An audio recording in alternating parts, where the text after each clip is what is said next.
Assalamualaikum warahmatullahi wabarakatuh. Sebelumnya perkenalkan, nama saya Gopal Jumeneri, MPM 23162, mata kuliah Hukum Administrasi Negara dengan dosen pengampu Dr. Sanijan Febri Haryati, RSH MH.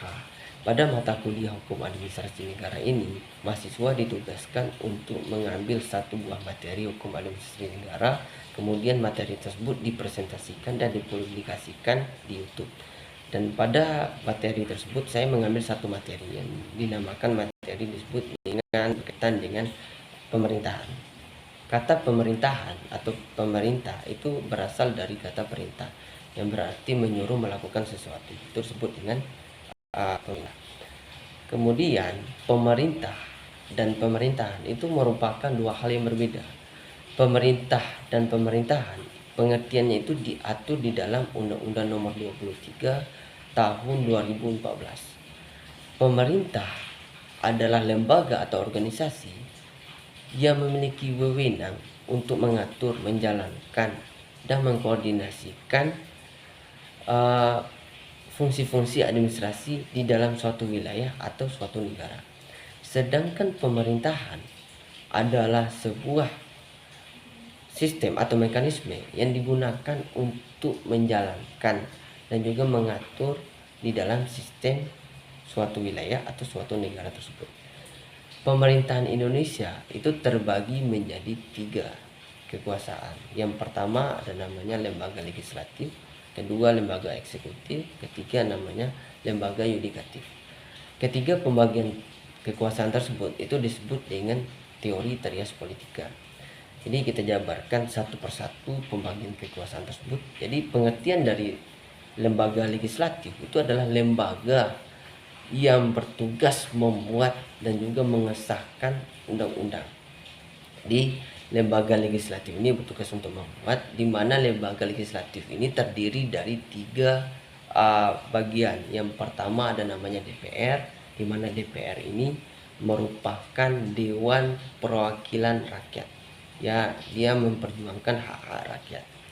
DPR ini terbagi menjadi 3. Yang pertama DPR RI, DPR pusat. Yang kedua ada namanya DPRD setingkat provinsi. 3 ada namanya DPRD setingkat kota, kabupaten atau kota.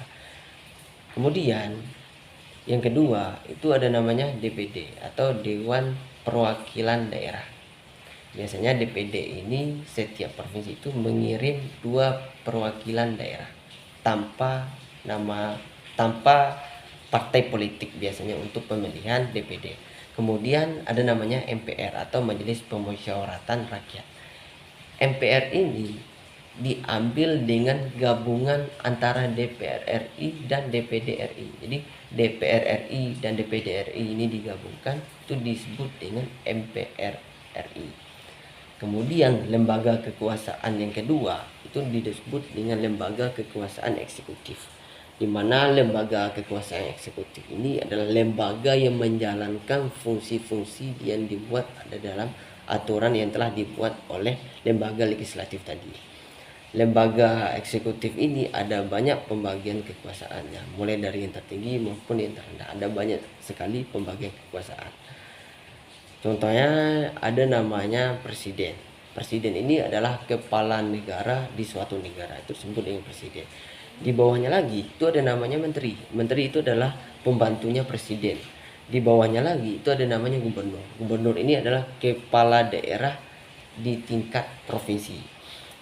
Di bawah gubernur itu ada namanya wali kota atau bupati. Wali kota ini adalah kepala daerah yang memiliki otoritas di kota.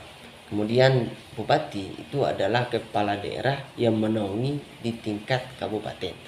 Sedangkan di bawahnya lagi itu ada namanya camat. Camat itu adalah penjabat pemerintahan yang menaungi atau memerintah atau berkuasa di tingkat kecamatan. Di bawah camat itu ada namanya kepala desa. Kepala desa itu adalah pimpinan tertinggi di suatu desa, itu disebut dengan kepala desa. Di bawahnya lagi itu adalah namanya dusun. Dusun itu adalah pembagian wilayah administrasi di bawah tingkat desa. Kemudian kita juga sering mendengarkan terkait dengan wali negari. Jadi wali negari ini biasanya terkenal di wilayah Sumatera Barat. Di wali negara ini adalah pimpinan tertinggi yang menjabat di suatu negara. Biasanya ini di Sumatera Barat dan ini diatur di dalam Perda Sumbar. Kemudian untuk pengertian presiden, menteri, kemudian gubernur, wali kota dan bupati, terus ada namanya camat, kepala desa, dusun, itu diatur di dalam pengertiannya di dalam Undang-Undang Nomor 23 Tahun 2014. Kemudian untuk pembagian kekuasaan yang ketiga atau yang terakhir itu ada namanya lembaga yudikatif. Jadi lembaga yudikatif ini bertugas untuk menegakkan hukum dan juga menegakkan keadilan. Jadi lembaga ini merupakan lembaga penegak hukum. Lembaga ini terdiri menjadi 3 bagian. Yang pertama ada Mahkamah Agung, yang kedua ada namanya Mahkamah Konstitusi, yang ketiga ada namanya KY atau Komisi Yudisial. Jadi mungkin itu saja yang bisa saya sampaikan terkait materi atau saya paparkan materi terkait dengan pemerintahan. Lebih dan kurang saya mohon maaf. Saya tutup dengan wassalamualaikum warahmatullahi wabarakatuh.